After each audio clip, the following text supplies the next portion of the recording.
All my beautiful viewers, ಇವತ್ತು ನಾನು ಕಾಲ್ soup ಹೇಗೆ ಮಾಡೋದು ಅಂತ ತೋರಿಸ್ತಿದ್ದೀನಿ. ಇದಕ್ಕೆ ಬೇಕಾಗಿರೋ ಸಾಮಗ್ರಿಗಳು: ಬೆಳ್ಳುಳ್ಳಿ ಸ್ವಲ್ಪ, ಮೆಣಸು ಸ್ವಲ್ಪ, ಶುಂಠಿ ಒಂದು ಸ್ವಲ್ಪ, 3 ಮೆಣಸಿನ್ಕಾಯಿ, ಒಣಮೆಣ್ಸಿನ್ಕಾಯಿ ಮತ್ತು ಶುಂಠಿ ಇಷ್ಟೆಲ್ಲನೂ ಹಾಕ್ಕೊಂಡು ಚೆನ್ನಾಗಿ ರುಬ್ಕೋಬೇಕು.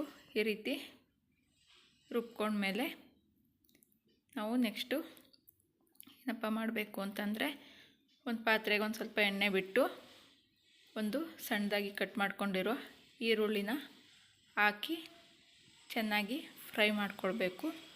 ಫ್ರೈ ಮಾಡ್ಕೊಂಡ ನಂತರ ಹಸಿ ವಾಸನೆ ಹೋಗೋವರೆಗೂ ಫ್ರೈ ಮಾಡ್ಕೊಳ್ಬೇಕು. ನಂತರ ಇದು ಈಗ ಫ್ರೈ ಆಗಿದೆ.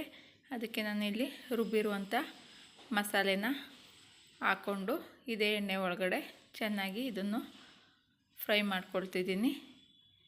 ಕಾಲ್ ಸೂಪ್ ಅಂತೂ ತುಂಬಾ ಚೆನ್ನಾಗಿರುತ್ತೆ. ನೆಕ್ಸ್ಟು ನಾನು ಇದಕ್ಕೆ ಉಪ್ಪನ್ನ ಹಾಕ್ಕೊಳ್ತಿದ್ದೀನಿ. ನಮಗೆ ಎಷ್ಟು ಬೇಕು ಉಪ್ಪು ಅಷ್ಟು ಹಾಕ್ಕೊಂಡು ಚೆನ್ನಾಗಿ ಇನ್ನೊಂದು ಸಲ ಮಿಕ್ಸ್ ಮಾಡ್ಕೊಳ್ಬೇಕು. ನೆಕ್ಸ್ಟು ನಾನೀಗ ಇದು ಕುದ್ದೈತೆ, ಅದಕ್ಕೋಸ್ಕರ ಜಾರ್ ತೊಳೆದುದ್ದ ನೀರನ್ನ ಹಾಕ್ಕೊಂಡು ನಮಗೆಷ್ಟು ತೆಳುವಾಗಬೇಕು ಅಷ್ಟು ತೆಳು ಮಾಡ್ಕೋಬೇಕು ಕಾಲ್ ಸೂಪ್ನ. ನೋಡ್ತಿರ್ಬೋದು, ಈಗ ಕುದಿ ಬರ್ತೈತೆ. ಇದು ಚೆನ್ನಾಗಿ ಕುದ್ದ ನಂತರ ತುಂಬಾ ಒಳ್ಳೆ ಸ್ಮೆಲ್ ಬರುತ್ತೆ. ನೋಡ್ತಿರ್ಬೋದು, ಕುದೀತೈತೆ. ಇದು ಒಂದು ಸ್ವಲ್ಪ ಲೋ ಫ್ಲೇಮಲ್ಲೇ ಇಟ್ಟು ಕುದಿಸ್ಕೋಬೇಕು. ನಮ್ಮದು ತೆಳುವಾಗಬೇಕಾದ್ರೆ ತೆಳುವಾಗಿ ಮಾಡ್ಕೊಳ್ಬೋದು.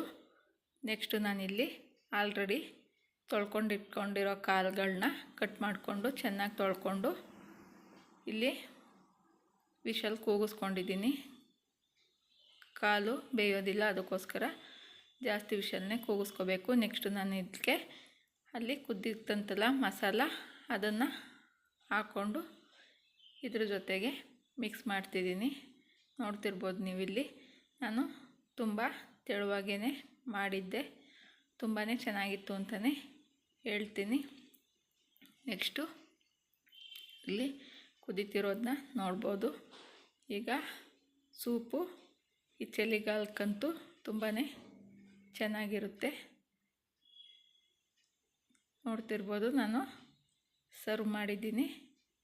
ಇವತ್ತು ನಮ್ಮನೇಲಿ ಸೂಪು ಈ ರೀತಿ ಮಾಡಿದ್ದೆ. ಇಷ್ಟ ಆಗಿದರೆ ಲೈಕ್ ಆ್ಯಂಡ್ ಸಬ್ಸ್ಕ್ರೈಬ್ ಮಾಡಿ ಫ್ರೆಂಡ್ಸ್. Thank you.